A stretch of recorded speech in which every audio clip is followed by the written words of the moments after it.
आपके जीवन में आप कैसा कर्म कर रहे हैं, आपके जीवन में आप कैसा कर्म कर चुके हैं और किस कर्म की ओर आप बढ़ रहे हैं, ये किसी को मालूम हो ना हो, पर अपनी आत्मा को ये सब मालूम है। अपने चित्त को ये सब मालूम है। एक हमारी आत्मा, दूसरा है वो परमात्मा। ये दोनों आप मत बताओ इनको, आप कितना भी छुपा लो, कितना भी छुपा कर रख लो, कितना भी मत बताओ, फिर भी ये आत्मा और परमात्मा को सब याद हो।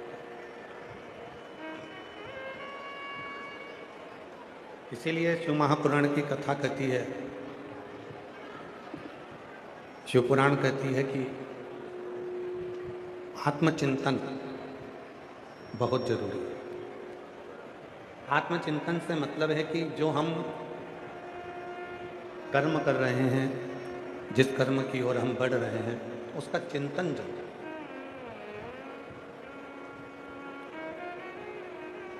कभी कभी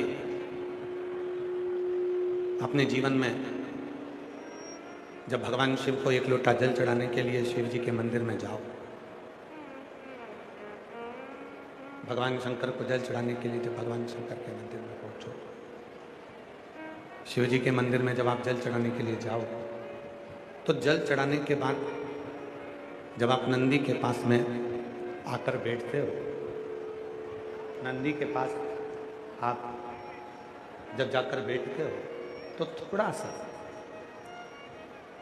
आत्मचिंतन किया। आत्मचिंतन से मतलब है कि हे परमात्मा, इस शरीर के द्वारा, मन के द्वारा, चित्त के द्वारा, मेरी वृत्ति के द्वारा, मेरी बुद्धि के द्वारा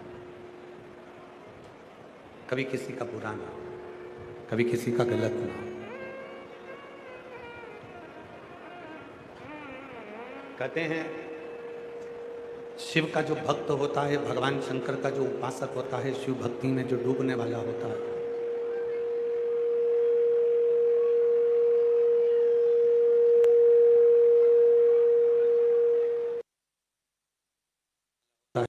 शंकर की जो उपासना करने वाला होता है,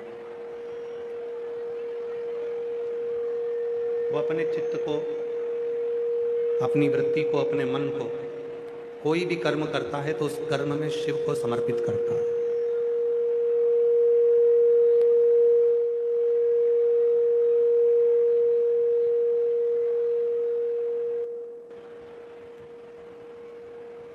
जब वो कोई भी कर्म करेगा तो वो शिव को समर्पित करेगा। अच्छा कर्म करा तो भी भगवान को समर्पित करेगा, और बुरा कर्म करा तो भी भगवान को समर्पित करेगा। श्रेष्ठ कर्म किया तो भी भगवान को समर्पित करेगा, और बुरा कर्म किया तो भी भगवान को समर्पित करेगा। अच्छे और बुरे कर्म को, श्रेष्ठ और बुरे कर्म को भगवान को समर्पित कर कर चलता है, भगवान को समर्पित कर कर चलता है। क्यों? क्योंकि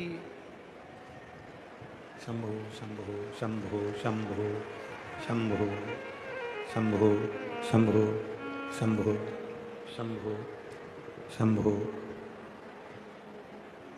शंभो शंभो। कितने साल हो गए तुम लोगों को साउंड चलाते चलाते?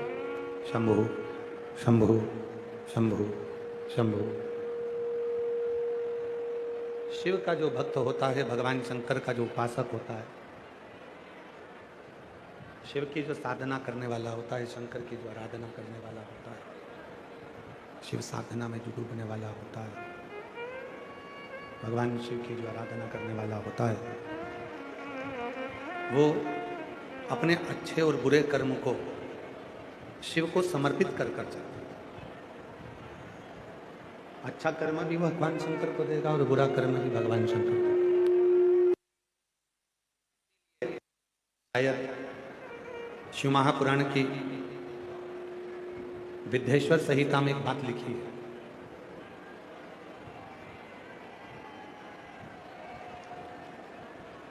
शिव महापुराण की विद्येश्वर संहिता में एक सुंदर सी बात लिखी है कि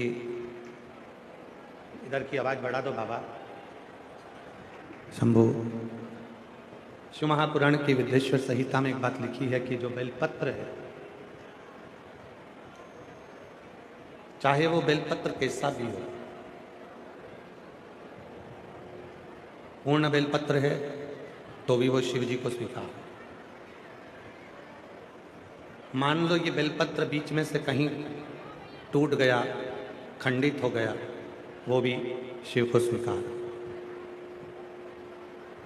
तो भी वो भगवान शंकर को स्वीकार।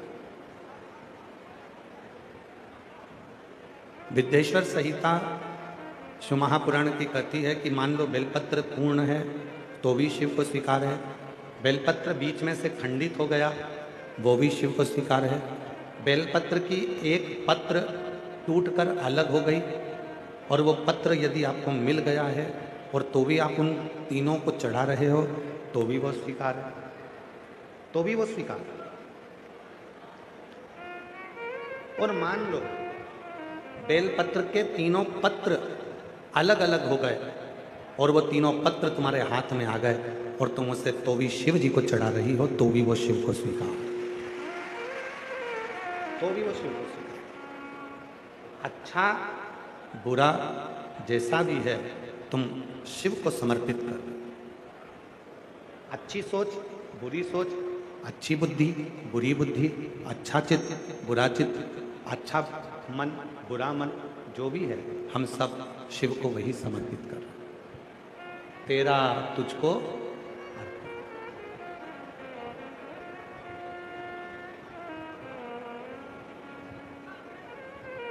तेरा तुझको अर्पण। ये पत्र चाहे इनके 1000 टुकड़े हो जाएं, ये बेलपत्र चाहे इसके हजारों हजार टुकड़े हो जाएं तो भी वो शिव को स्वीकार। उसी तरह जैसे शंकर भगवान का शिवलिंग होता है, थोड़ा समझिएगा बहुत ध्यान से।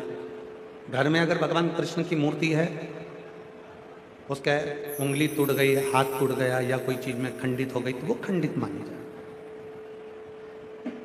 माता रानी की कोई मूर्ति है, उसमें कोई टूट फूट हो गई तो वो खंडित मानी जाए।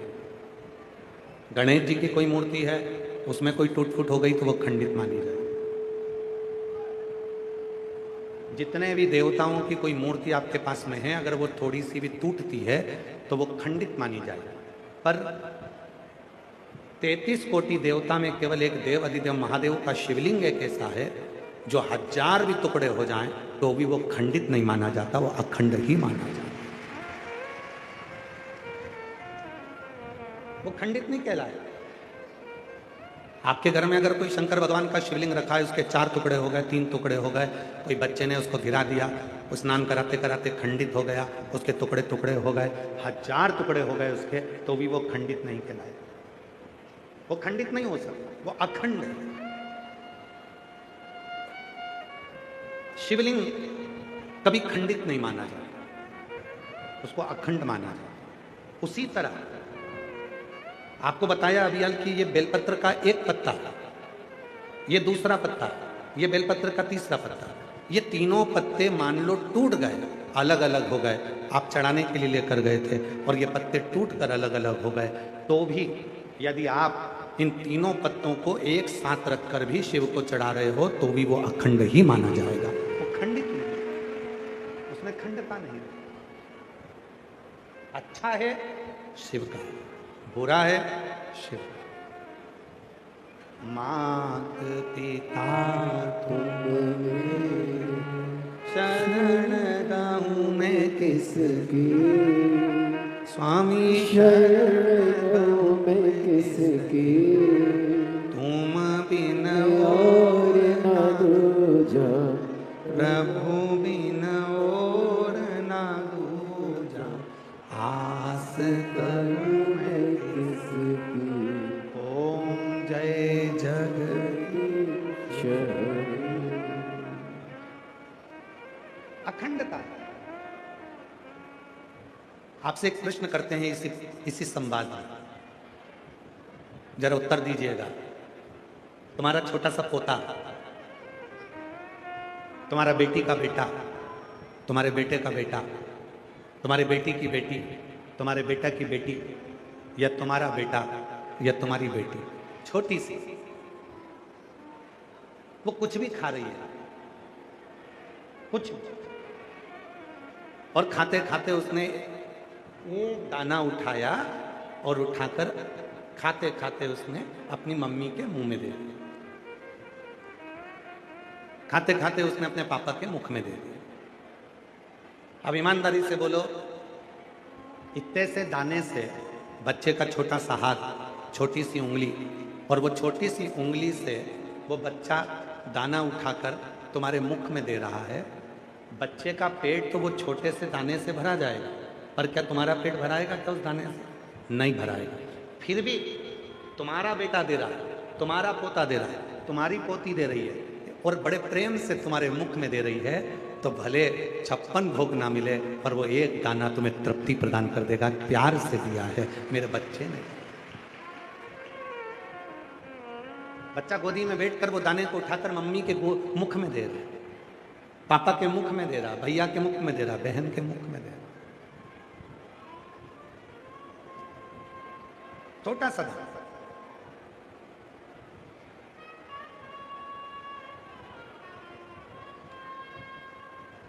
वो लेकर आता है और दे देता है।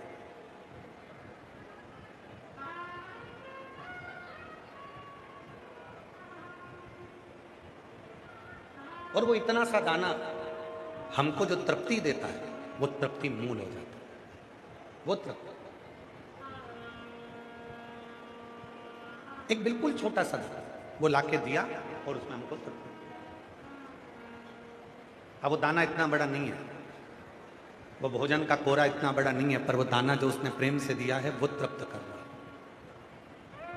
जो उसने दिया है उसमें हमको तृप्ति मिली। उसी तरह आप पिता हो, भगवान शंकर पिता है, माँ जगतजननी दुर्गा भवानी माँ है। आप सब, हम और आप उस शिव के पुत्र पुत्री हैं, बेटा बेटी हैं।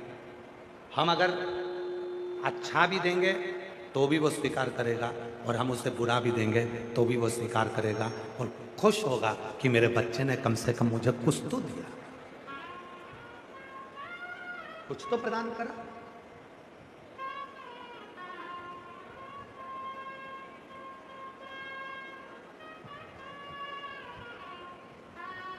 एक गुरु अपने चेले के साथ में भिक्षा मांगने गए, और गुरुजी ने आवाज लगाई, माता भिक्षाम दे। बच्ची दौड़कर अंदर गई, अपनी मां से कहा कि मां दरवाजे पर कोई गुरु आए हैं, भिक्षा मांगे। मां ने कहा जाकर कह दो कि हमारे घर में अभी कोई है नहीं। बच्ची ने बाहर जाकर कह दिया, मां बाबा अभी हमारे घर में कोई नहीं है। बाबा ने कहा बेटा थोड़ी सी तो भिक्षा दे दो। बेटी फिर अंदर गई कि बाबा तो जान ही रहा, भिक्षा लिए दे। मां ने कहा कह दो कि हमारे घर में अभी कुछ भी नहीं है। बेटी ने जाकर कहा बाबा हमारे घर में कुछ भी नहीं है। बाबा ने कहा बेटा मैं बिना भिक्षा के जाऊंगा नहीं, एक काम कर, झाड़ू लगा दे, थोड़ा सा कचरा मेरे कमंडल में डाल। बेटी ने झाड़ू लगाई, कचरा उठाया, बाबा के कमंडल में दे दिया। बाबा कचरा लेकर चले गए। चेले ने पूछा गुरुजी से, गुरुजी उसने भोजन नहीं दिया, अन्न नहीं दिया, कचरा दिया, तुम इस कचरे का करोगे क्या? गुरुजी ने वो कचरा लिया, आगे जाकर फेंक दिया। जब कचरा फेंकना ही था तो तुम लेकर क्यों आए? गुरुजी ने कहा, उसकी मां ने अपनी बेटी को यह सिखा दिया कि संत आए तो कह देना कि कोई है नहीं, संत आए तो कह देना कुछ नहीं है। मैंने उस बेटी को सिखाया है कि संत दरवाजे पर आए तो खाली ना जाए, भले कुछ भी दो पर देकर भेजो। बेटी ने कम से कम आज कचरा दिया है, जब शादी होकर जाएगी तो दरवाजे से किसी संत को कभी खाली नहीं भेजे। देने की जो आदत है वो बचपन से होती है, प्रार्थना की जो आदत है वो बचपन से होती है।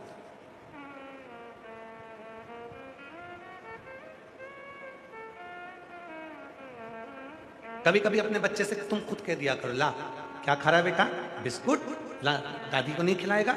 बच्चा आएगा, छोटा सा टुकड़ा तोड़कर दादी को मुख में बिस्कुट देगा, भले पूरा नहीं दे पर इतना सा भी दे तो तुम खुश हो।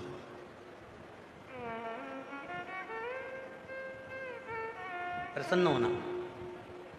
मेरा भोला बाबा ऐसा ही है, मेरा भोलानाथ ऐसा ही है। सारी दुनिया ने उसके लिए कहा कि शंकर जी को अखंड बेलपत्र चढ़ाया करो, टूटी हुई बेलपत्र शिव जी को नहीं चढ़ाना चाहिए, शंकर भगवान को टूटी बेलपत्र नहीं चढ़ती। किसी ने कह दिया शंकर जी को ये नहीं चढ़ता। शिव को जिसने जान लिया कि शंकर हमारा बाप है, हमारा पिता है, जैसे घर के बच्चे अपने पिता के मुख में छोटा सा भी दाना देते हैं तो पिता संतुष्ट हो जाता है, उसी तरह बेलपत्र चाहे कैसा भी हो, वो बेलपत्र जब शिव को दिया जाता है तो वो पूर्ण ही माना जाता है, उसकी पूर्णता माना। कई लोगों का शरीर बेकार हो जाता है, कष्ट हो जाता है, रोग आता है, बीमारी आती है, और वो उसने सुना कि सियोर वाले बाबा ने कहा है कि बेलपत्र चढ़ी हुई खाना चाहिए। अब सियोर वाले बाबा ने क्या कहा कि जब तुम बीमार हो, तकलीफ में हो, तुम्हें रोग है, तब बेलपत्र खाओ। अब कई लोगों की तो आदत हो जाती है कि रोज रोज बेलपत्र खाने लगते हैं, रोज ही बेलपत्र खाने लगते हैं। नहीं, सियोर वाले बाबा ने कहा कि जब तुम्हारा स्वास्थ्य खराब है तब बेलपत्र शिव की चढ़ी हुई प्रसाद के रूप में शंकर जी के सामने से जब बेलपत्र चढ़ी हुई उठाओ तो उनसे कहो, बाबा आप महामृत्युंजय हो, आप मृत्यु को जीतने वाले हो, बाबा मुझे रोग हो गया है, उस रोग को मिटाने के लिए आप औषधि के रूप में ये बेलपत्र दे दीजिए और इस बेलपत्र को औषधि बना दीजिए। जब आप ऐसा कहकर भगवान शंकर को महामृत्युंजय के रूप में बोलकर उनसे औषधि मांग कर लाओगे, तब उस बेलपत्र को खाओगे तो बेलपत्र असर करती है। और एक बात और याद रखना, हम पूरी बेलपत्र को नहीं खा सकते। हो सकता है किसी किसी के मुंह में छार छार हो जाता है, किसी के मुख में कई बार छाले पड़ जाते हैं, किसी के मुंह में स्वाद आना बंद हो जाता है, किसी किसी के मुंह में कुछ खाते हो तो स्वाद नहीं आ पाता। तो जरूरी नहीं कि पूरी बेलपत्र खाओगे, बेलपत्र का एक पत्ते का भी छोटा सा अंश, जितना बड़ा तुम्हारे माथे पर बिंदी लगी होती है उतनी बिंदी के बराबर भी अगर तुमने बेलपत्र को खाया है तो वो बेलपत्र भी उतना ही असर करेगा जितनी पूरी बेलपत्र। जितनी बड़ी बिंदी अपने माथे पर लगी है उतनी बेलपत्र, उतनी बिंदी के बराबर भी अगर बेलपत्र हम खा रहे हैं तो उतना ही असर करेगा। जरूरी नहीं है कि पेट दुख रहा है तो दवाई का पूरा पत्ता ही खा जाओ, सिर दुख रहा है तो टेबलेट का पूरा पत्ता ही खा जाओ, 12 की 12 गोली खा गया। एक गोली निकालो और उसको खाओ। उसी तरह शरीर में अगर कष्ट है, तुम पूरी बेलपत्र नहीं खा सकते, मुंह में स्वाद नहीं आता, छाड़ छाड़ हो जाता है, मुख में अगर बेलपत्र खाने के बाद तुम्हें स्वाद नहीं आ पा रहा, तो इतनी सी बेलपत्र का टुकड़ा, जितनी बड़ी तुम्हारे माथे पर बिंदी रहती है उतना बड़ा टुकड़ा आप नंदी के पास बैठकर उसको खाना प्रारंभ करिए, वो बेलपत्र भी उतना ही असर करे, उतना ही असर करे।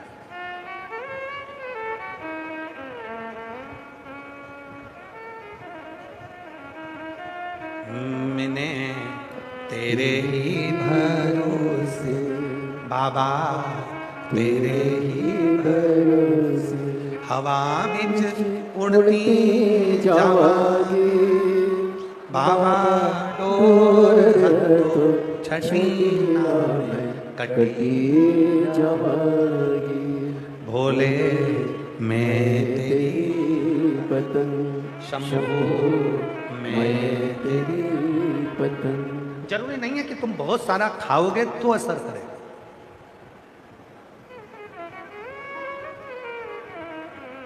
जब नींद नहीं आती है रात्रि को,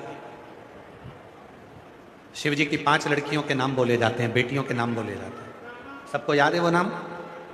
साथ में बोलेंगे। पहले नंबर पर जया, दूसरे नंबर पर विषहरा, शामली बारी, दौतली और देव।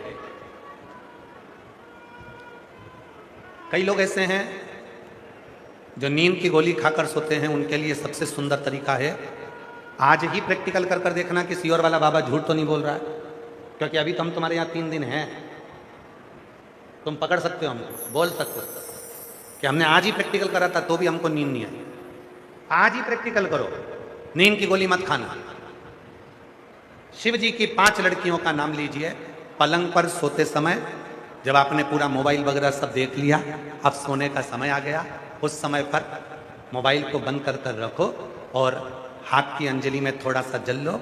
जया विषहरा शामली वारी दौतली देव, शिव जी की 5 लड़कियों का नाम लेकर थोड़ा थोड़ा जल हाथ में लेकर, जो शंकर का चढ़ा हुआ जल है उसको थोड़ा थोड़ा हाथ में लेकर, या सीहोर के रुद्राक्ष का जो जल है उसको थोड़ा थोड़ा हाथ में लेकर जब आप पियोगे और जैसे ही श्री शिवाय नमस्तुभ्यम कहकर सोओगे, सुबह ठीक 4:30 और 5 के बीच में तुम्हारी नींद खुल जाएगी।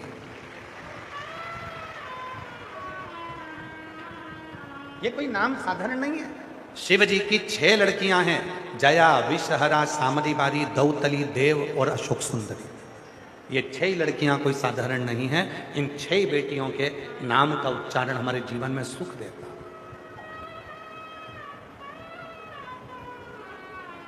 एक छोटी सी बेलपत्री का टुकड़ा मात्र, जरा सा बिंद, एक पत्र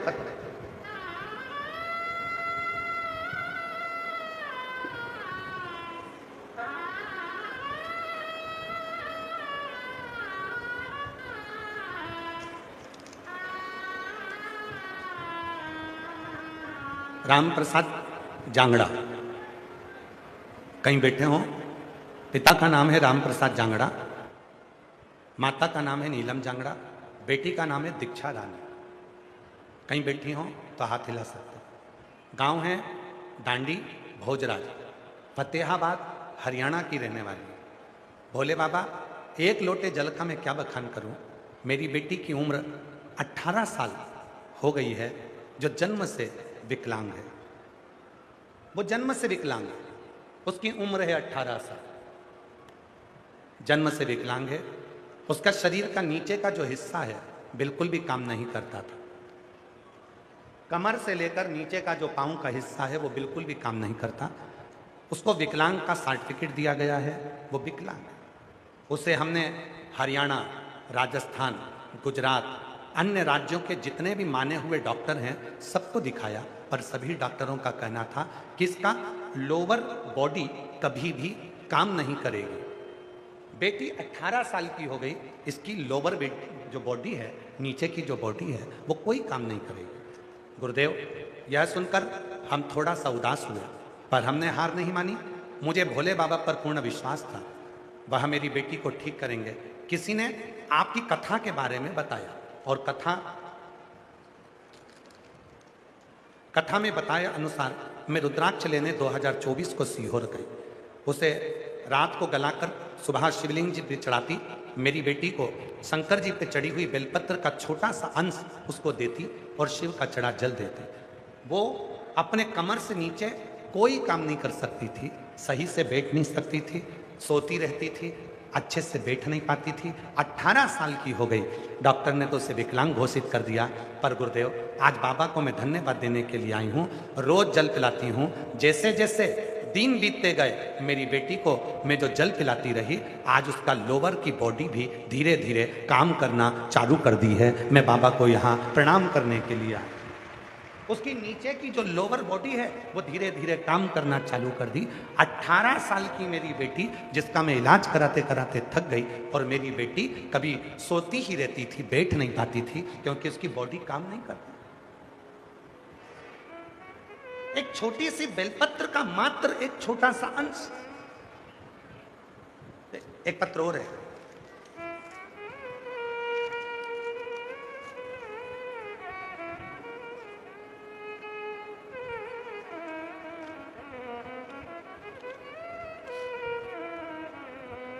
मेरा नाम है सलिंद्रो देवी, पति प्रदीप कुमार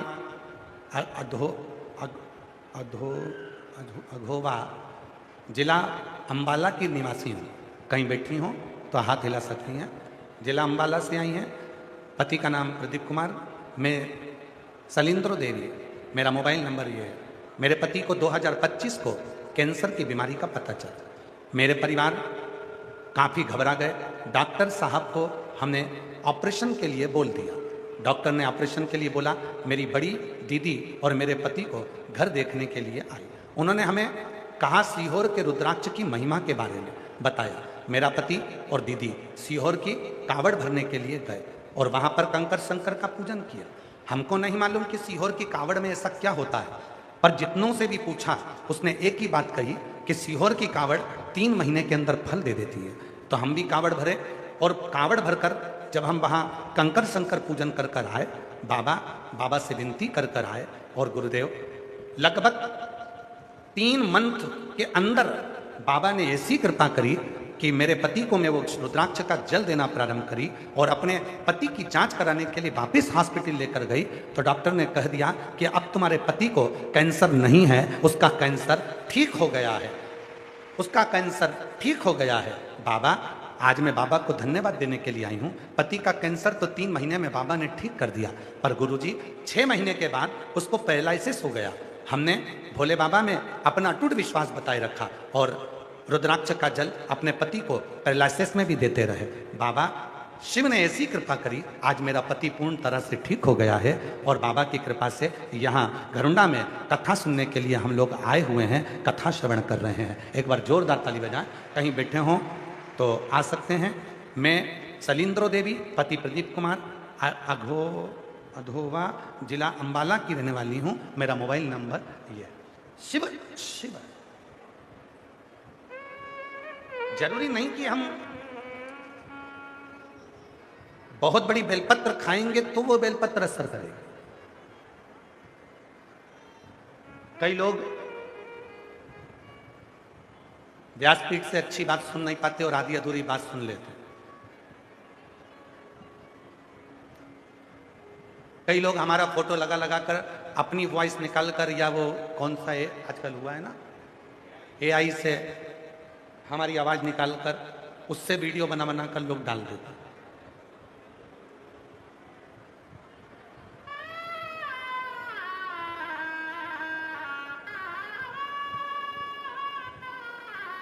कई लोग अलग अलग वीडियो, यहां तक कि कई लोग हमारे साथ में हमारी पत्नी का मुख तो उन्होंने कभी देखा नहीं है जिंदगी में। ना जाने कौन कौन सी को जोड़कर हमारा फोटो चिपका कर भेज देते, गुरु माता का दर्शन कर लो। अब जिस गुरु माता का मुख केवल उनके पिता ने और माँ ने देखा होगा और शादी के बाद हमने देखा होगा, यहाँ तक कि मेरे पूरे सीहोर वालों ने भी आज तक, मेरे पड़ोसियों ने भी हमारी धर्म पत्नी का मुख नहीं देखा होगा। और उसका मुख आप टीवी पर लगाकर की फोटो में लगाकर ये गुरु माता है। AI से सब कुछ हो सकता है, वो जो करना चाहे सब कुछ हो सकता है। लोग उसको विचारते नहीं है।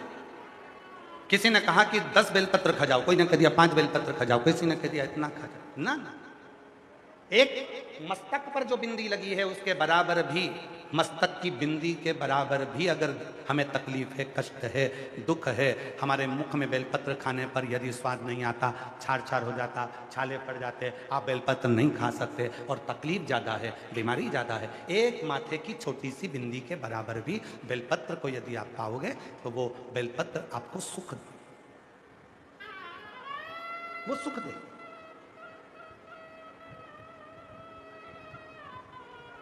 किसी गलत भ्रम में नहीं पड़ना।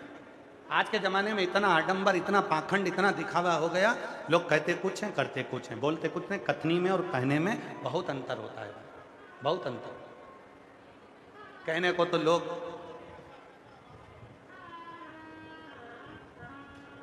महाराज, आज आप लोग कथा श्रवण कर रहे हैं और पूरी घरोंडा की मंडी यहाँ पर बैठी हुई है, सारे व्यापारी गण बैठे हुए हैं।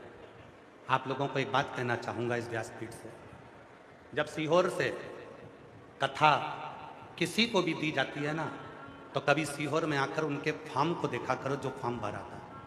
उस फार्म में लिखा रहता है आप पास नहीं बेचेंगे, आप दुकान नहीं बेचेंगे, आप कर्जा लेकर कथा नहीं कराएंगे, आपके पास पैसा नहीं है तो कथा बिल्कुल मत करा, टीवी पर कथा आ रही है आप वो सुनो, ना पास बेचो, ना चंदा मांगो, ना किसी से लो।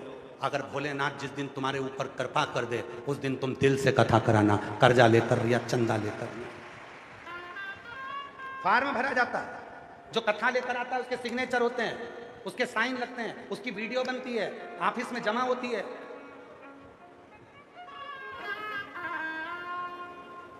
और अब फिर कर रहे हैं, मेरी जीजियों तुम 10 सहेलियां एक नियम बनाओ, हमें हमारे गांव में कथा कराना है ना, तुम 10 सहेलियां नियम बनाओ कि मेरे भोले बाबा 12 महीने की शिवरात्रि आती है, मैं 12 महीने शिवरात्रि पर तेरे एक बेलपत्र, एक चावल का दाना, एक दुर्बा चढ़ाऊंगी।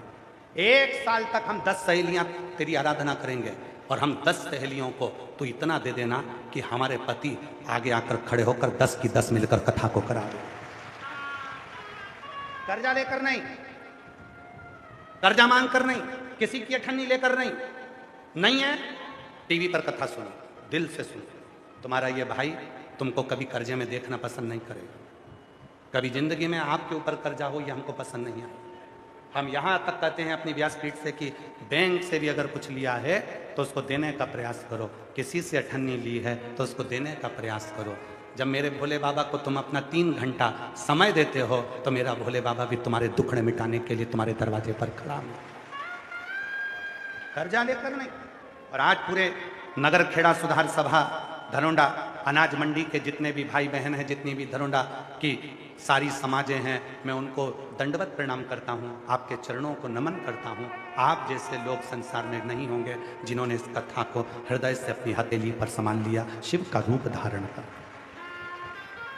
जीजियों, हमने 30 साल में ढेरों कथाएं करी हैं, महीने की 3 कथा होती हैं, लाखों हजारों कथाएं चलती रहती हैं।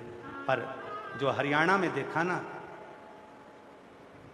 मंडी में प्रवेश करते समय राइट हैंड पर भोजन भंडारा चल रहा है, थोड़ा आगे बढ़ो तो कोई पानी पिला रहा है। धरोंडा मंडी के एक एक दुकानदारों ने अपने दरवाजे पर मटके भर कर रख दिए, पानी की बोतल बांट रहा है, शरबत की बोतल बांट रहा है, पेप्सी बांट रहा है, कहीं फ्रूटी बांट रहा है, कहीं टॉफी बांट रहा है, कहीं बिस्कुट बांट रहा है, कोई खाना बांट रहा है। और कई कई तो ऐसे हैं जिन्होंने अपनी मोटरसाइकिलों लगा दी बुजुर्गों के लिए, कई ऐसे हैं जिन्होंने ई रिक्शा लगा दिया बुजुर्गों के लिए, और कई, मैं हरियाणा की पुलिस को धन्यवाद दूंगा जिसका नज़ारा हमने कल देखा। उस पुलिस को भी मैं सलूट मारता हूं कि हरियाणा के कलेक्टर महोदय, आईजी, डीआईजी, कमिश्नर, यहाँ के टीआई, यहाँ के एसपी, यहाँ के एसएसपी, यहाँ का एक एक प्रशासन। कल हमने एक नज़ारा देखा कि एक बुजुर्ग माता जब पैदल चलकर आ रही थी और उससे चला नहीं जा रहा था, वो अपने साथ एक बैग भी रखी थी, तो एक पुलिस वाले ने साइड में गाड़ी वाले से कहा, भैया तो इसको छोड़ कर आ जा। वो बच्चा कहता है मुझे डबल चलाना नहीं आता। पुलिस वाले ने खुद गाड़ी लेकर उस बूढ़ी माँ को मंडी के गेट तक छोड़ा। उसके लिए साधुता देता हूँ। ये पुलिस का एक नजारा है, ये हमारे भारत की शासन प्रशासन का एक नजारा है, ये हरियाणा गवर्नमेंट का एक नजारा है कि उनका मुख ये भी एक नजारा देता है। ये हरियाणा कहे ना, इस हरियाणा ने दिल हर लिया, इस हरियाणा ने मन को हर लिया है। इतना प्रेम, इतनी वात्सल्यता, इतनी करुणता, बच्चा बच्चा टॉफी, पानी, बिस्कुट आगे दे कर खिला रहा, पिला रहा, सेवा कर रहा है। मैं नमन करता हूँ जीजियों आपके पर स्वभाव को, और मंडी के रहने वाले सभी धरोंडा वासियों को मैं दंडवत प्रणाम करता हूँ। यहाँ की मीडिया को भी मैं नमन करता हूँ जो चतुरता से सब चीज़ों पर ध्यान रखकर इस कथा को सफल बनाने का प्रयास कर रही है। सफल शायद हमारे जीवन में ऐसा पहली बार देखने को मिला जो नज़ारा। और मैं कहूँगा करनाल वाले, मैं कहूँगा कुरुक्षेत्र वाले, मैं कहूँगा सोनीपत पानीपत वालों, एक बार दिल्ली वालों आकर, दिन में फुर्सत ना मिले तो रात में आकर घरोंडा का एक आनंद देखिए कि घरोंडा में इन सारे व्यापारियों ने मिलकर कितना आनंद करा है। देखो जब सब समाज एक हो जाती है तो कितना आनंद बरसता है। उनको दिखाओ, आओ देखो, वो शिव कृपा करे। और अभी फिर क्या कर जा रहे हैं, हे मंडी वालों चिंता मत करना, मेरा भोले बाबा जब तुमको तुम्हारे व्यापार में इतना दे देना, सारी समाजों को जिन जिन ने लगाया है 1-1 रुपया, उनको मेरा भोले बाबा दे देना, तो इन जीजियों के लिए एक बार फिर कथा करा लेना। और खबर करना, मेरी बहनों का भाई और तुम्हारा साला, मेरी बहनों का भाई और तुम्हारा साला कथा करने के लिए जरूर आए, सूचना करना। दिल से सुनो, दिल से, जो दिल से मांगोगे वो दिल से दे देगा, मेरा भोला भंडारी है, खाली झोली भर देगा, मेरा भोला भंडारी है, खाली झोली भर देगा। मस्तक पे चंदा है उजियारा कर देगा। मस्तक पे पे चंदा है उजियारा कर देगा। मेरा भोला भंडारी है खाली झोली भर देगा। मेरा भोला भंडारी है खाली झोली भर देगा। एक छोटा सा अंश मात्र बेलपत्री का भी हमारे रोग को मुक्त कर सकता। शिव पर चढ़ा हुआ जल भी हमको रोग से मुक्त कर सकता, रोग से मुक्त कर सकता।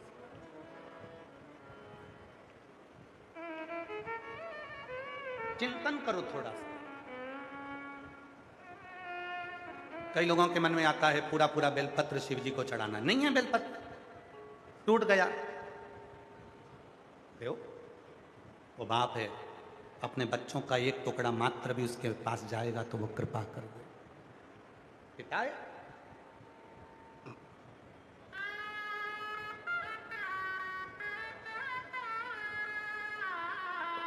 एक विश्वास के साथ उससे मांग।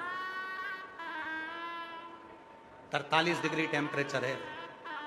जब हम गाड़ी में आ रहे थे तो गोयल जी गाड़ी चला रहे थे तो हमने उनसे पूछा कितना टेम्परेचर बाहर का? 43 के करीब है। शायद ये दुनिया की पहली ऐसी पुराण होगी, शिव महापुराण, जिसमें 43 डिग्री टेम्परेचर में भी लोग धूप में बैठकर कथा सुन रहे हैं, छाता लगाकर, आसन बिछाकर, जमीन भट्टी की तरह तप रही है, उसमें बैठे। किससे मिलने आए हो? सियोर वाले बाबा से नहीं। और सियोर वाले बाबा को तुम ये मत समझना कि हम कुछ तुम्हारा दुख मिटा देंगे। हमारा दुख तो खुद महादेव मिटाता है, तो हम क्या तुम्हारा दुख क्या खाक मिटाएंगे? कभी मत सोचना कि सियोर वाला बाबा तुम्हारा दुख मिटाएगा। हमारे चक्कर में तो रहना ही मत ही बिल्कुल भी। हम तुम्हारा दुख नहीं मिटा सकते। हाँ, तुम्हारा दुख, तुम जो शिव की कथा सुन रहे हो, शंकर की कथा श्रवण कर रहे हो, एक लोटा जल चढ़ा रहे हो और अपने दिल में शिव को बिठा रहे हो, कथा को सुनकर तुमने कानों से शंकर को अपने दिल में बिठा लिया, मुख से बोलकर अपने दुखड़े को मिटा लिया, बस उसने तुम्हारा दुख मिटाया। सियोर वाले बाबा ने कुछ नहीं किया, कुछ नहीं। ना हमारे पास कोई बेल है, ना हमारे पास भभूति है, ना हमारे पास नारियल है, और ना हमसे मिलने आओ। हम तुमसे मिलते भी नहीं है। आपने मालूम होगा, अग्रसेन भवन वालों से पूछो, आप तो जाना अग्रसेन भवन में जाके पूछना, क्यों सियोर वाला बाबा अपने कमरे से बाहर निकलता है क्या? निकलते ही नहीं। उनके जितने कैमरे लगे सारे कैमरे में छान मार। कमरे में जब गए, कथा के समय आए और कथा से कमरे में गए, दिन भर अपने कमरे में रहकर मंत्र जाप करना, भगवान का भजन करना, शिवलिंग है उसकी भक्ति करना, ठाकुर जी की सेवा कर लेना, शालिग्राम जी की सेवा कर लेना, अपने भजन में डूबे रहना, किसी से मतलब नहीं। आपसे मिलेंगे तो आपको लगेगा किसी और वाला बाबा कुछ हमको ऐसी चीज़ दे दे कि हम करोड़पति बन जाए। हम जब तुमसे मिलेंगे ही नहीं तो तुम्हारा विश्वास शिव जी पे रहेगा और शिव जी का कृपा दृष्टि तुम पर रहेगी। हमसे कोई मतलब ही नहीं। क्यों मतलब?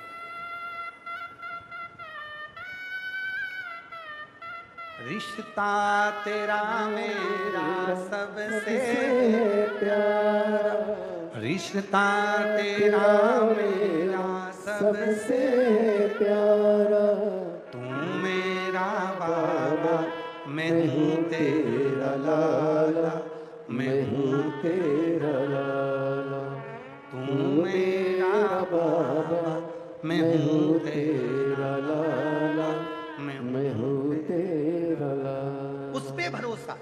एक बहन ने लिखा, गुरुजी एक पत्र में एक बहन लिखी है, देखिए।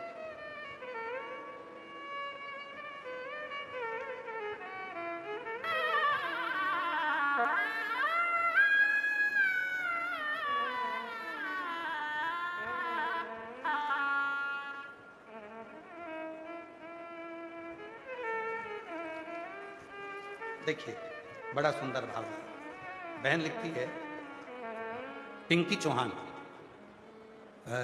पति का नाम रोहतास चौहान, गांव बघोली, जिला अंबाला से आए हैं। मोबाइल नंबर मेरा ये है। श्री शिवाय नमस्तुभ्यं गुरुजी, पशुपति व्रत में मैं क्या वर्णन करूं। सन 2024 में मेरे पति के गले में गठान हो गई थी। पहले हमने गांव में डॉक्टर को दिखाया, उनकी दवाई कोई आराम नहीं हुई। तब हमने फिर उनको एमएच में दिखाया और वहाँ भी उनको आराम नहीं लगा, गठान बढ़ती चली गई। तब एक डॉक्टर ने कहा ये गठान अच्छी नहीं है, इसकी जांच होगी, भेजा जाएगा। ये गठान कुछ गलत लक्षण देती है, बड़ी बीमारी को संकेत देती है। उसी डॉक्टर के यहाँ दिखाकर हम बाहर निकले थे, वहीं पर फल का ठेला लगा था, उससे हमने फल खरीदे।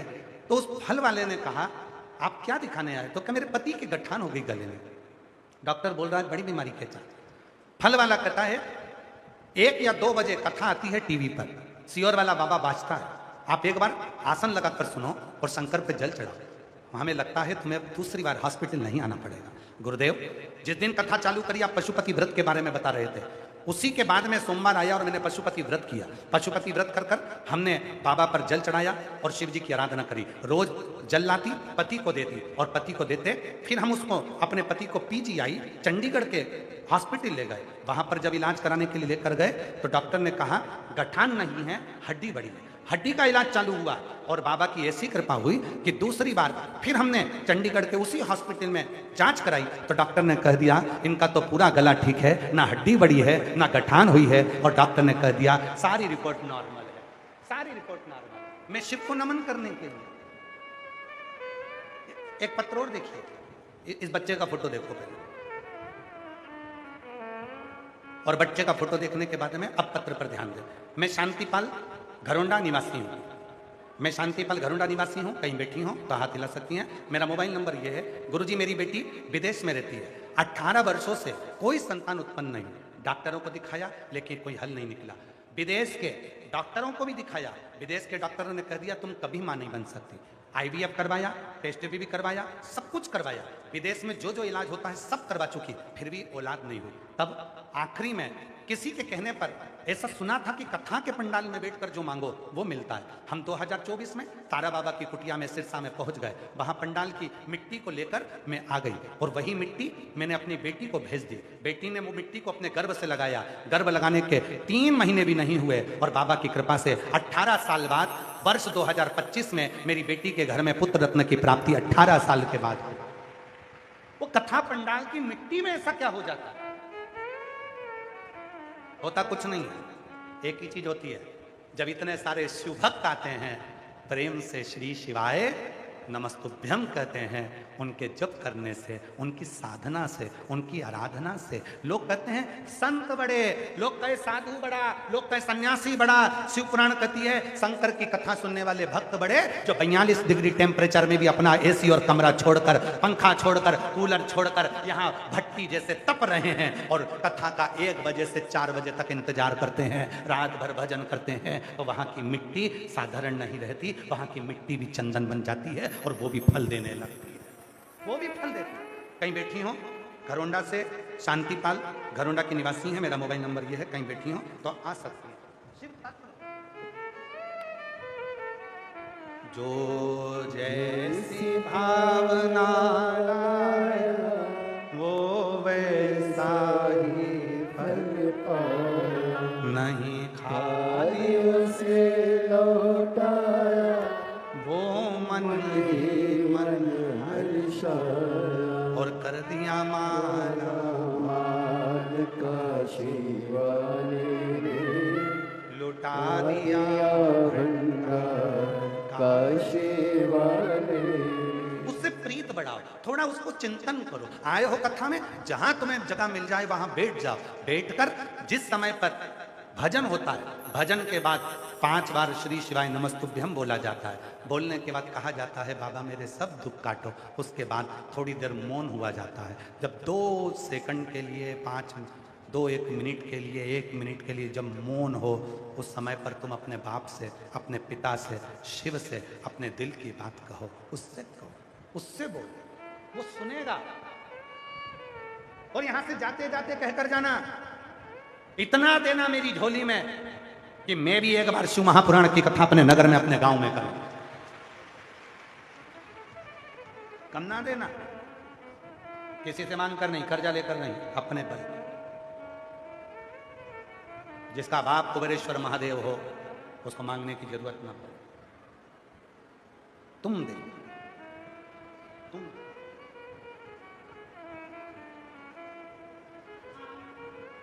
तेरे दरबार की बाबा निराली शान देखी है, तुझे देते नहीं देखा हर झोली भरी देखी है। मुख दुनिया मोड़ेगी बाबा तू मुकड़ा मोड़, मुख दुनिया मोड़ेगी बाबा तू मुकड़ा मोड़। मेरी भिक्षा पात्र में गुरु ने कचरा मांग लिया क्योंकि देने की आदत डल गई।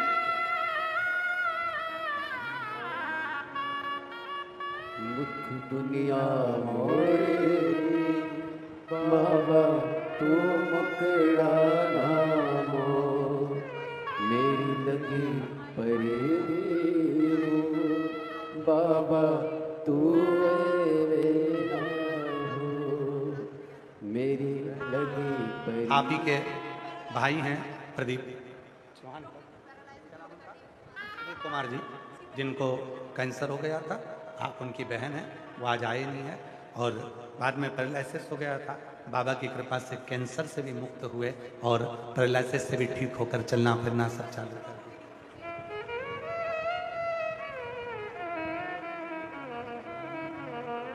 वो शिव है, वो शंकर है, वो ओघड़ी है, वो दयालु है, वो दाता, वो उपासना करना शिव के लिए हृदय से आदत डाल दो। शिव के मंदिर में एक लोटा जल चढ़ाने की बच्चों, दुनिया का कोई व्यक्ति कितना भी मना करे कि तुम भगवान शंकर को मत भजो, शिव के मंदिर मत जाओ, लोटा भर के जल मत चढ़ाओ, उनके हाथ जोड़कर कह देना मैं तेरे से रिश्तेदारी खत्म कर दूंगी, आज के बाद बोलो। मेरे को ये मत बोलो कि शिव के मंदिर मत जा, मैं तुझसे रिश्तेदारी बंद कर दूंगी, पर उससे रिश्तेदारी बंद नहीं कर सकती। मैं मंदिर जरूर जाऊंगी, एक लोटा जरूर चढ़ाऊंगी, और एक दिन ऐसा आएगा वो जल तुम्हारा कल बदल कर ही रहेगा। वो जल तुम्हारा कल बदल कर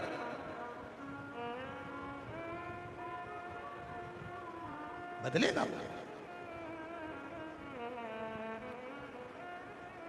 एक लोटा जल सारी समस्या का हल। कैसी भी समस्या, दुखाया तकलीफ आई, दौड़कर शिव के पास, शिव की शरण। और केवल आपने जल नहीं चढ़ाया है, आप ये भी मत सोचना कि केवल मैं जल चढ़ा रही हूं। भगवान श्री राम जब लंका पर आक्रमण करने के लिए गए और सेतु नहीं बन रहा था, बहुत बड़ी समस्या भगवान श्री राम जी के सामने आकर खड़ी हो गई थी कि यह सेतु कैसे बनेगा। तब स्मरण आया, पार्थिव शिवलिंग का निर्माण करा, रेत का बालू का शिवलिंग बनाया और वो शिवलिंग की स्थापना करी, रामेश्वरम उसका नाम हो गया। और ऐसी कृपा शंकर भगवान ने करी कि वो नल नील ने पत्थर तैराना प्रारंभ करे और सेतु बनकर तैयार हो गया। सेतु बनकर केवल आप जल नहीं चढ़ा रहे थे, समस्या केवल आपको नहीं थी। भगवान राम जी के जीवन में समस्या आई तो एक लोटा जल चढ़ाया भगवान राम ने। भगवान कृष्ण की 16,108 रानियां, और जब रानियों से संतान नहीं हुई, 16,108 रानियों से जब संतान नहीं हुई, तब भगवान कृष्ण ने गर्गाचार्य बाबा को बुलाकर पूछा, मेरे द्वारका में इतनी रानियां हैं पर उनकी औलाद नहीं है। गर्गाचार्य बाबा ने कहा, एक एक रानी के साथ 11-11 दिन तक बैठकर शंकर भगवान की पूजन करो। एक एक रानी के साथ बैठकर 11-11 दिन तक पूजन करी भगवान कृष्ण ने। तब जाकर शिव जी प्रसन्न हुए और वर दिया, हे भगवान कृष्ण, तुमने मेरी आराधना एक एक रानी के साथ में 11-11 दिन तक करी है, इसलिए तुम्हें 11-11 संतान उत्पन्न हो। एक एक रानी से 10 बेटा, 1 बेटी, 10 छोरा, 1 छोरी होंगे। तब भगवान कृष्ण की प्रत्येक रानी से 11-11 बच्चे हुए और 1,77,186 भगवान शंकर की कृपा से कृष्ण भगवान के बच्चे। तब केवल तुम जल नहीं चढ़ा रहे। ये लोग लिख देते हैं 18 साल तक संतान नहीं हुई, तुम जल चढ़ाना तो चालू करो। किसी ने लिख दिया हमें कल एक माता आई थी, कितना 24 साल तक औलाद नहीं हुई, तुमने जल चढ़ाना चालू करा, उसने कल तुम्हारा कल बदल दिया। तुम जल चढ़ाओ तो सही, तुम विश्वास से जाओ तो सही, तुम भरोसा ही नहीं करते। थोड़े दिन जल चढ़ाने के बाद तुम्हारे मन में आने लगता है कि अरे बाबा अब मैं जल चढ़ाते चढ़ाते थक गई, बाबा तो मेरी सुनी नहीं रहे, तो मन में आने लगता है कि जल ही ना चढ़ाओ।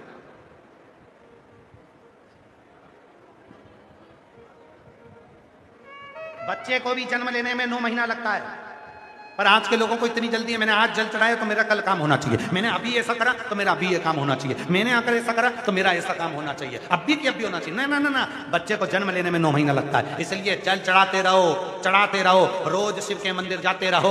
और जब जब तुम्हारी टीवी पर, मोबाइल पर तुम्हें शिव महापुराण की कथा, जब तुम्हें सूचना मिल जाए कि कुबेरेश्वर बाबा के धाम से ये चलकर ये कुबेरेश्वर बाबा की पोथी आई है, उस दिन पंडाल में बैठकर कथा श्रवण कर लो और अपने बाप से अपने दिल की बात कर लो। उस दिन करता स्वयं शिव कर चढ़ाओ।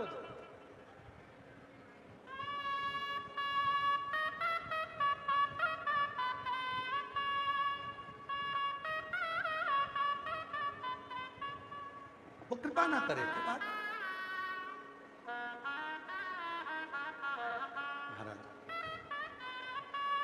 शिव से अपने हृदय की चित्त की बात शंकर को। अरे देख लिया संसार हमने, सब मतलब हमने देख लिया, झूठे नाते झूठे रिश्ते, झूठे नाते झूठे रिश्ते, अरे झूठा है संसार हमने देख लिया, सब मतलब के यार हमने देख लिया, संसार हमने देख लिया। गुरु का काम कितना है? गुरु का केवल एक काम है, तुम्हें शिव तक पहुंचाना। गुरु का एक काम है, तुम्हें शंकर की शरणागति तक पहुंचाना। इससे ज्यादा गुरु कुछ नहीं करता।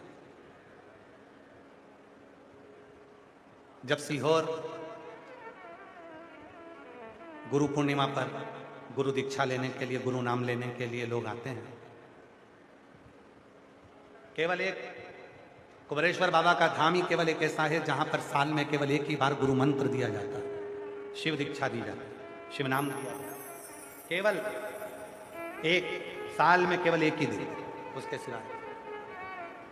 हमारे बीच में स्वामी जी महाराज आए, एक बार जोरदार ताली उनका स्वागत करना।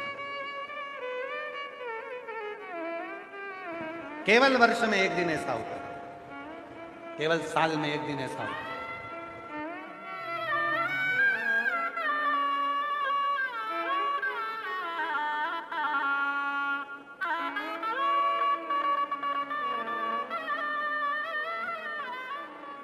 केवल वर्ष में एक ही दिन जो गुरु पूर्णिमा का दिन रहता है, सारी जगह पर साल भर लोग दीक्षा देते हैं। जहां जहां लोग जाते हैं वहीं पर दीक्षा देकर आते हैं। बहुत सारे लोग ऐसे मिलेंगे, तुम्हारे यहाँ आएंगे दीक्षा देकर चले जाएंगे।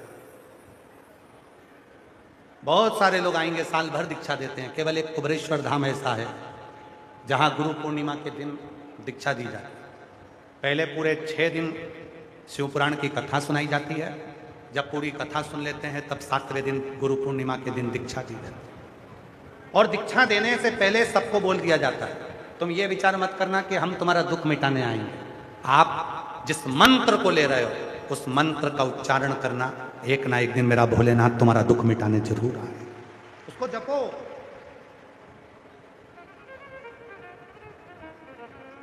दानवीर कर्ण की भूमि से हो आप, काशी में करनाल लगा हुआ,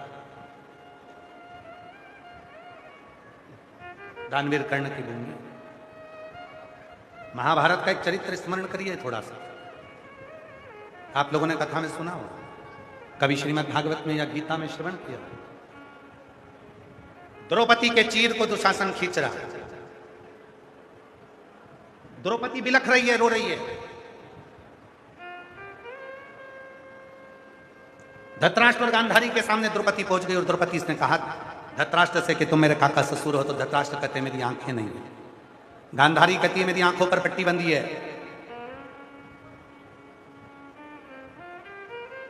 द्रौपदी रोती रोती भीष्म पितामह के पास पहुंच गई। और भीष्म पितामह के पास में द्रौपदी पहुंची और पितामह से कहा, पितामह आप हमारे घर के बुजुर्ग हो, बड़े हो, कम से कम तुम तो मेरा साथ दे दो। भीष्म पितामह ने कहा, मैंने दुर्योधन के घर का अन्न खाया है और जैसा खाया अन्न, जम के बोलो, वैसा हो गया मन। जैसा पिया पानी वैसी हो गई बात। जैसा पिया दूध वैसा बन गया बुद्ध। बुद्धि कैसे बनती है? दूध से। बुद्धि दूध से। मैं बोल नहीं सकता, मैं कुछ कह नहीं सकता। यही मां है। सिरसा हरियाणा की कथा में तारा बाबा की कुटिया में कथा सुनी, वहां की मिट्टी कथा की लेकर चली गई और बेटी को विदेश भेज दी। बेटी ने अपने उदर पर लगाया, 3 महीने में गर्भ ठहर गया। 18 साल के बाद पुत्र रत्न की प्राप्ति हुई। एक बार जोरदार ताली।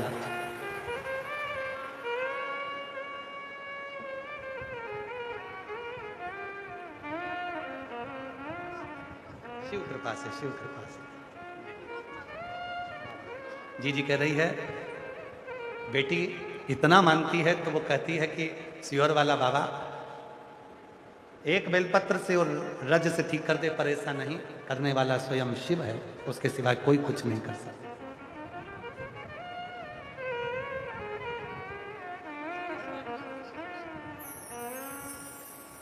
शिव तत्व। भीष्म पितामह कह रहे हैं, मैंने दुर्योधन के घर का अन्न खाया, और जब मैं दुर्योधन के घर का अन्न खाया हूं तो मैं कैसे करूं? नहीं। आखिरी में द्रौपदी रोती रोती अपने पति के पास गई। 5 पतियों ने मना कर दिया और द्रौपदी रोते रोते रोते रोते फिर गुरु द्रोणाचार्य के पास पहुंच गई और कहा, गुरुदेव मैंने आपसे गुरु मंत्र लिया, आप मेरे गुरु हो।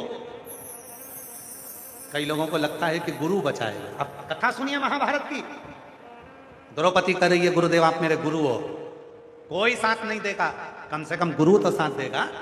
गुरु द्रोणाचार्य ने द्रौपदी को मुस्कुरा कर कहा, बेटा इस सभा में जितने बैठे हैं कोई तेरा साथ नहीं देगा, स्वयं तेरा गुरु भी तेरा साथ नहीं देगा, पर याद रख गुरु ने जो तुझे मंत्र दिया है उस मंत्र को पुकारना प्रारंभ कर, वो मंत्र तेरा साथ देगा।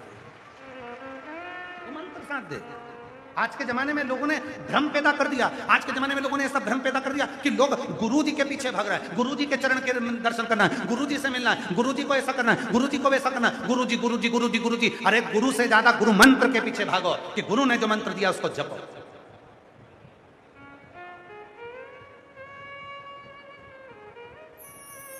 लोग तो लगे हैं आडंबर में करने में, लोग तो लगे हैं पाखंड करने में कि लोग हमें भगवान मानने लगे। और याद रखना, शिव महापुराण का एक संवाद भगवान शंकर ने जो कार्तिकेय महाराज को कहा था वो आपको आज शिव पुराण की कथा से सीख कर जाना चाहिए। भगवान षडानंद कार्तिकेय को कुमार खंड के अंदर भगवान शिव कहते हैं, सुनो षडानंद कार्तिकेय, इंसान इंसान रहेगा और भगवान भगवान रहेगा। इंसान कभी भगवान ना बने,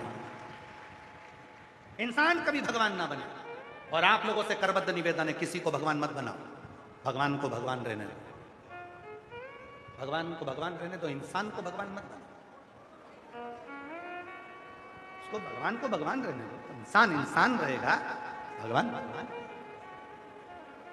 हंसे ना आडम, सारी समस्या का हल एक गुरु हो सकता है जो आपको मंत्र देगा। इसीलिए कुबरेश्वर धाम पर केवल गुरु पूर्णिमा पर मंत्र दीक्षा दी जाती है, एक ही दिन, और वो मंत्र देकर भी कहा जाता है इस मंत्र का जाप करना है, स्मरण करिए, याद करिए उस मंत्र को, भजो उस मंत्र को, स्मरण करो उस मंत्र। गुरु भले ना आए पर वो मंत्र बढ़ाता। और अंत समय प्रभु आता है, सब लोगों को बोलना आता है सबको, सब साथ में बोलिए, अंत समय प्रभु। बहुत बढ़िया। वचन मीठा आए ना आए प्रभु कुटुंब कबीरा, अंत समय प्रभु वचन दिया तो नहीं।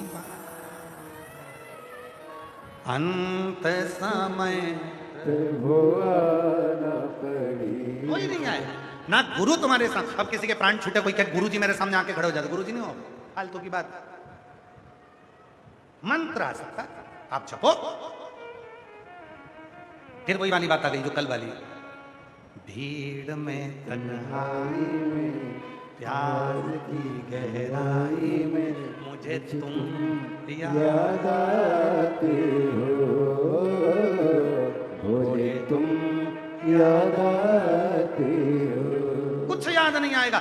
गुरु सामने, प्राण छूट रहे हैं, वेंटिलेटर पर पड़े हो, अंतिम सांसें चल रही है, हॉस्पिटल में पड़े हो, ना तुम्हारे माता अंदर आएगी, ना पिता अंदर आएगा, ना पत्नी अंदर आएगी, ना भाई अंदर आएगा। वेंटिलेटर पर पड़े हो, डॉक्टर सिस्टर अपना काम कर रहे होंगे, तुम सांस अंतिम गिन रहे होगे, कोई नहीं आएगा। तब केवल एक ही आएगा, तुमने जो मंत्र लिया है, तुमने जो मंत्र जपा है और तुमने जो एक लोटा जल चढ़ाया है, बस वो आकर खड़ा हो जाएगा और तुम्हें बचा कर ले आएगा। वो भीड़ में तन्हाई में प्यास की गहराई में मुझे तुम याद आते हो, मुझे तुम याद आते हो। उसको स्मरण करो, उसको याद करो, उसका भजन करो, उसका कीर्तन करो, उसका स्मरण करो।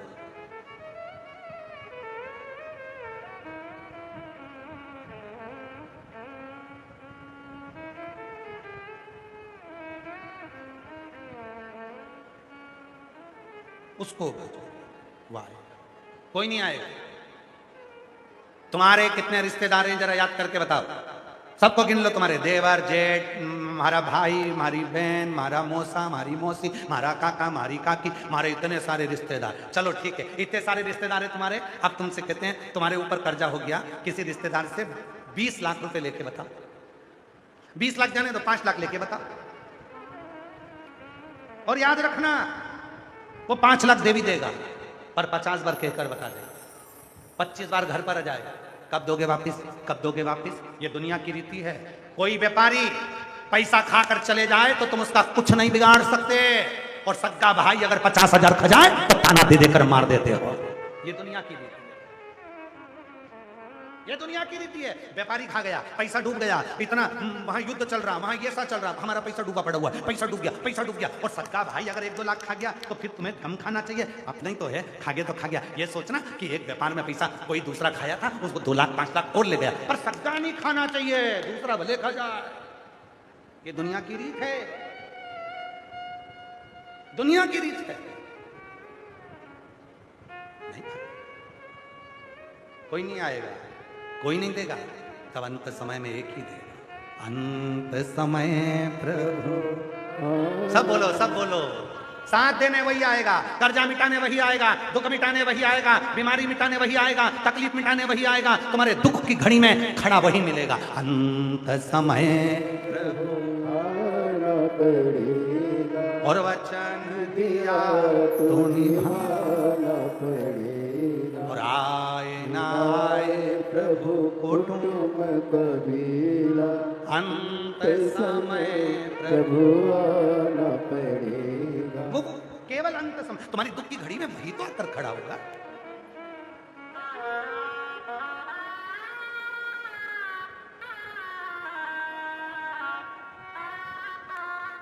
उसके सिवा आएगा कौन? कौन आएगा? कौन साथ देगा? कोई।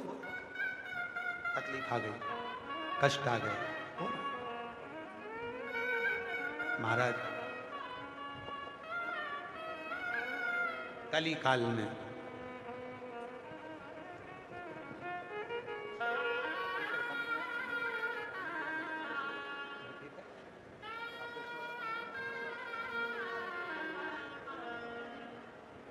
भैया बोल रहे हैं, मेरी घरवाली ने शिवजी पे जल चढ़ा चढ़ा कर मुझे दिया, गले में गठान हो गई थी, डॉक्टर ने बहुत कुछ बोल दिया था, पर मेरी घरवाली ने शिवजी पर भरोसा करा और आपकी कथा पर भरोसा करा। गुरुजी आज मैं ठीक होकर खड़ा हूं, पूरी रिपोर्ट नॉर्मल आ गई। एक बार जोरदार ताली बजा।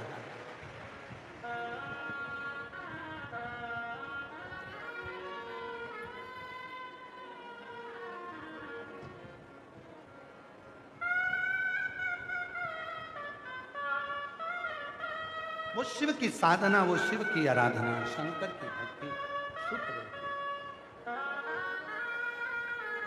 उस पर करा गया भरोसा कभी डिगता नहीं। दृढ़ी भरोसे में दृढ़ता हो, दृढ़ी भरोसा हो तो सुख दे। और अगर भरोसा ही दृढ़ी नहीं है तो शिव कैसे मिले? कितना सुंदर संवाद है महाराज।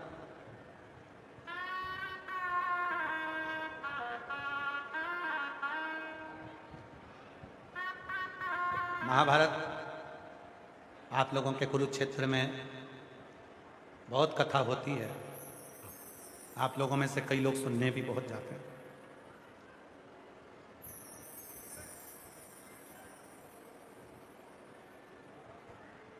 भागवत भी सुनते हैं, रामायण भी सुनते हैं, गीता भी सुनते हैं, कथा भी सुनते हैं।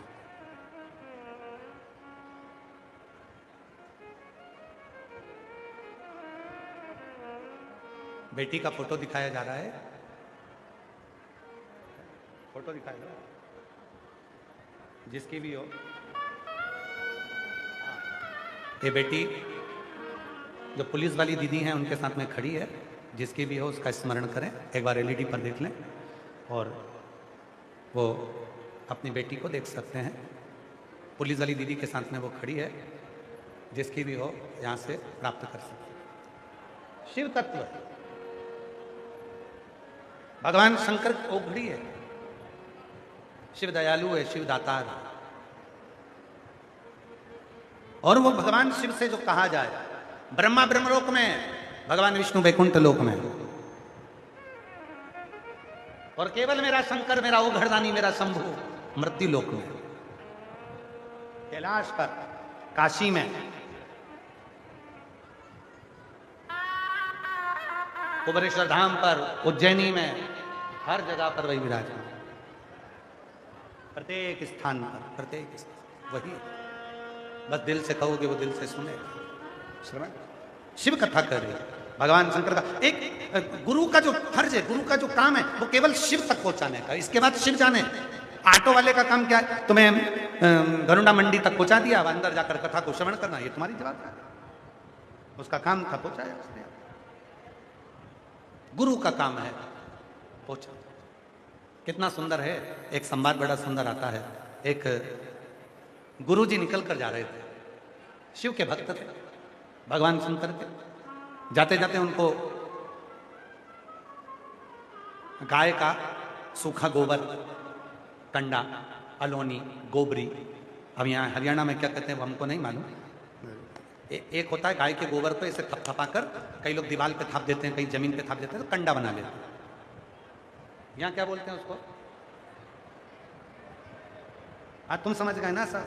हाँ ठीक है। तो कई लोग हाथ से थपथपा कर उसका कंडा बना लेते हैं, और कई लोग गाय ने गोबर करा और वो गोबर वहीं पड़ा पड़ा सूख गया, वो अलोना कंडा हो गया, अलोनी गोबरी हो गई, सूखा गोबर। गुरु जी निकल के जा रहे थे, वो सूखी हुई जो गोबरी थी, गाय ने जो गोबर करा था, वो वहीं पर पड़ा पड़ा ठंड सूख गया। वहीं से गुरु जी निकल कर जा रहे थे। उनके मन में आया गोबरी पड़ी है, ले चलता हूँ, यज्ञ में डालूंगा, तैयार कर लूंगा और हवन हो जाएगा। पर गुरु जी ने सोचा कि अब मैं बहुत दूर तक चलूंगा, कहाँ लेकर जाऊं, रहने क्या करना ले जाकर। अब गुरु जी निकल गए। पीछे से एक कोई भाई आ रहा था। उस भाई ने उसको उठाना चाहा, तो उस गोबरी में से आवाज आई कि तुम मुझे लेकर मत जाओ, लेकर जाए तो कोई शंकर का भक्त मुझे लेकर जाए। गोबरी ने जैसे ही कहा, उस कंडे ने जैसे ही कहा, वो गाय के सूखे हुए गोबर ने जैसे ही कहा, तो किसान भाई ने पूछा, भाई तू मेरे साथ क्यों नहीं चलना चाहता? तू मेरे साथ किस लिए नहीं चलना चाहता? तो वो सूखा हुआ जो गोबर था, जो गोबरी थी, वो गोबरी बोली, भाई तू मेरे को लेकर जाएगा, घर में ले जाकर जलाएगा, मेरे जलने से तू सब्जी पकाएगा, बाद में मेरी राख को ले जाकर बर्तन मांजेगा और फेंक आएगा, और अगर कोई शिव का भक्त मुझे लेकर जाएगा तो यज्ञ की अग्नि में मुझे डाल देगा। जब वो यज्ञ की अग्नि ठंडी हो जाएगी तो उसमें से भस्म निकलेगी, तो वो भस्म महादेव को चढ़ा देगा। बस इसलिए मैं तेरे साथ नहीं, इसलिए मैं तेरे साथ नहीं जाना चाहता। कोई शिव का भक्त हमारी जिंदगी में एक ऐसा आ जाता है, कोई शंकर का भक्त हमारी जिंदगी में ऐसा आ जाता है, कोई शिव का भक्त हमारे जीवन में ऐसा मिल जाता है जो हमको ले जाकर देवाधिदेव महादेव तक छोड़ देता है। कोई शंकर का भक्त हमारे जिंदगी में ऐसा मिल जाता है जो हमको ले जाकर भगवान शंकर की शरणागति में छोड़ देता है। कोई शिव का भक्त हमारी जिंदगी में ऐसा मिल जाता है जो भगवान की अविरल भक्ति हमको करना सिखा देता है। और जब हम भगवान की अविरल भक्ति में श्री शिवाय नमस्तुभ्यम के उस मंत्र में जब डूबने लगते हैं तब शिव अपने आप कृपा करना प्रारंभ कर देते हैं। कोई भक्त हमारी जिंदगी में ऐसा नहीं। अभी हमारे शैलेंद्र जी एक लाइन गा रहे थे भजन की कि कलयुग में शिव युग आया है और गुरुदेव ये तुम्हारा रचाया है। और हम उनसे कहेंगे कि उसको गुरुदेव ने नहीं रचाया है, उसको तो स्वयं महादेव ने रचाया है, कोई दूसरा रचाने वाला नहीं। रचाने वाला कोई दूसरा नहीं, स्वयं शिव है, स्वयं सब कुछ दे देता है। क्या नहीं, क्या प्रदान नहीं करता।